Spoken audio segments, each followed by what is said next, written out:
বাড়ির কাজের লোক দিয়ে গেল শিক্ষা।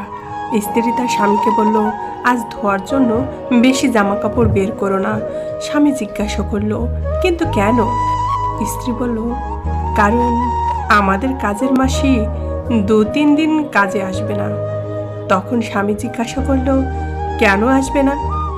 স্ত্রী বলল, আমাদের কাজের মাসি বলেছিল যে সে কৃষ্ণের জন্মাষ্টমী উপলক্ষে মেয়ের বাড়ি যাবে।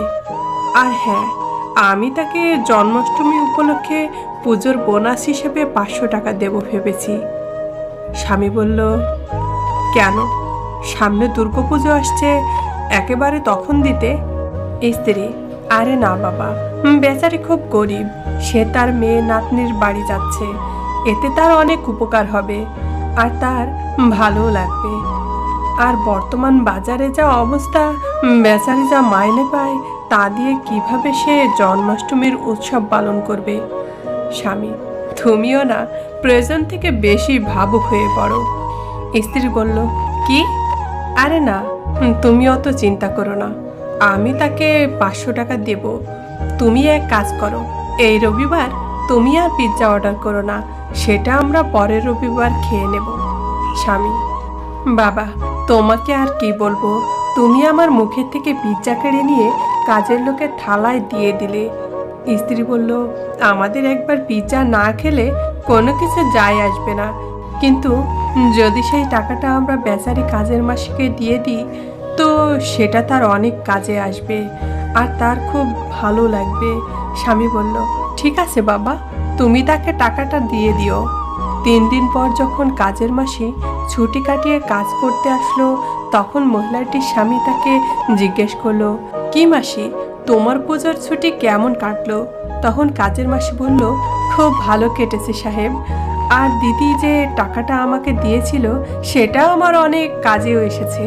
তখন মহিলার স্বামী বলল, তো মাসি, তুমি তোমার মেয়ের নাতনির সাথে কদিন কেমন কাটালে? আর তোমার কোনো অসুবিধা হয়নি তো?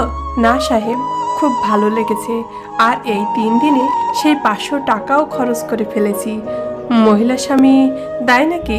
তা শুনি, কি কি খরচ করলে সে টাকায়?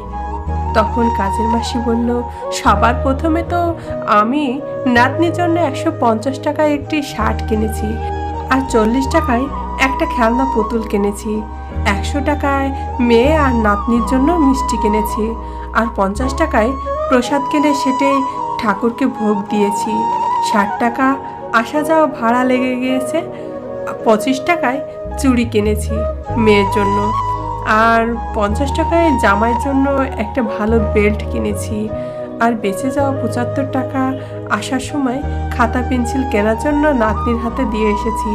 কাজের মাসি কাজ করতে করতেই এভাবে পুরো 500 টাকা খরচের হিসাব তার সাহেবকে দিয়ে দিল। তখন মহিলাটির স্বামী বলল, 500 টাকায় এত কিছু? সে আশ্চর্য হয়ে মনে মনে বিচার করতে লাগলো, আর তার মনের মধ্যে একই কথা বারবার ভেসে আসছিল, যে 500 টাকায় আমরা একটা পিৎজা কিনে খাই, সেই 500 টাকায় এই কাজের মহিলাটি এত কিছু কেনাকাটা করে মেয়ে, জামাই, নাতনিকে দিয়ে এসেছে।